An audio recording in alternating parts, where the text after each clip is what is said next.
Assalamualaikum warahmatullahi wabarakatuh. Saya Fikri Ramadan dari Sekolah Tinggi Ilmu Administrasi Amuntai dengan tugas mata kuliah Kependudukan dan Lingkungan Hidup. Di sini saya akan membacakan sebuah artikel berjudul Nusantara.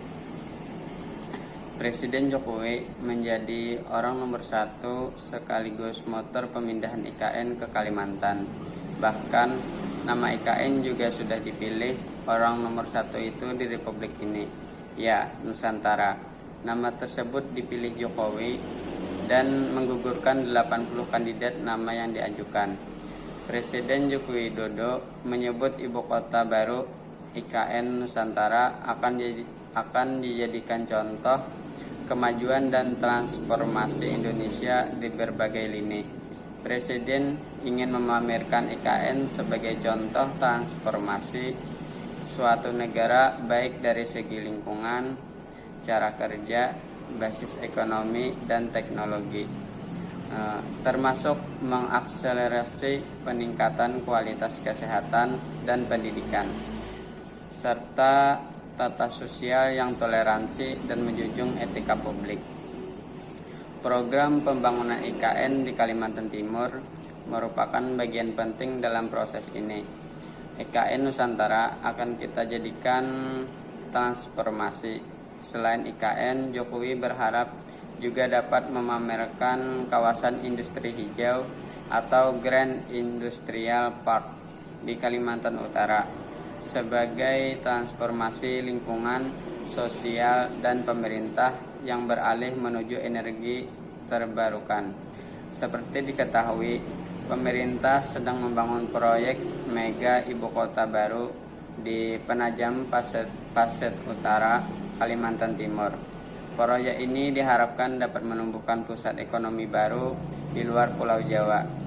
Jokowi menargetkan ibu kota baru dapat pindah dalam semester 1 2024. Saat ini, pemerintah dan DPR Republik Indonesia telah mengesahkan Undang-Undang IKN yang menjadi landasan hukum pembangunannya. Salah satu aspek terpenting dalam proses pemindahan IKN tentunya adalah pembangunan manusianya. Menteri Koordinator Bidang Pembangunan Manusia dan Kebudayaan Muhadjir Effendi menjelaskan, pembangunan manusia merupakan hal serius dipersiapkan dalam menyongsong pemindahan IKN. Menurut Menteri Muhadjir, membangun IKN dengan pendekatan pembangunan fisik terbilang berat. Selain butuh dana besar, juga akan menimbulkan masalah di kemudian hari jika tidak dibarengi pembangunan sumber daya manusia. Pada saatnya, jika fisik selesai terbangun, masyarakat lokal akan tersingkir karena tidak siap. Makanya yang penting pembangunan manusianya. Sebagai koordinator bidang pembangunan manusia dan kebudayaan pihaknya memastikan akan sering ke PPU bersama menteri terkait di bawah koordinasinya. Kami sedang merancang program percepatan penyiapan sumber daya manusia.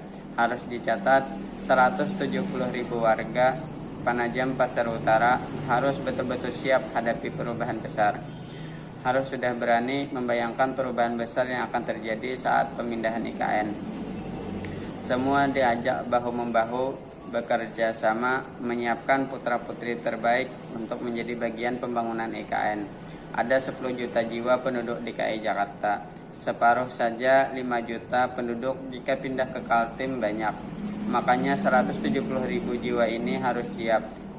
Sebagai penunjang, Muhadjir akan mengumpulkan data secara akurat terkait potensi pemuda untuk melakukan langkah konkret memasuki era baru PPO menjadi IKN.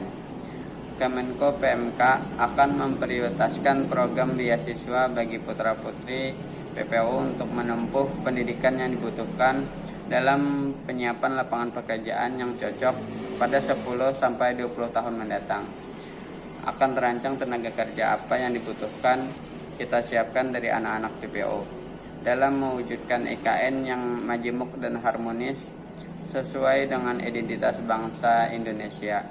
Lanjut Muhadjir, Diperlukan pemahaman dan perencanaan aspek sosial budaya dan sosial ekonomi yang komprehensif.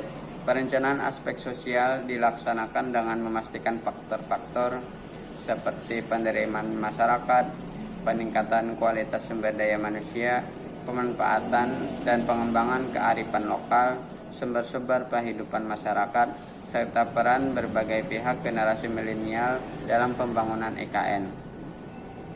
Ya, sekian penjelasan dari kita tadi mengenai Ibu Kota Nusantara. Wassalamualaikum warahmatullahi wabarakatuh.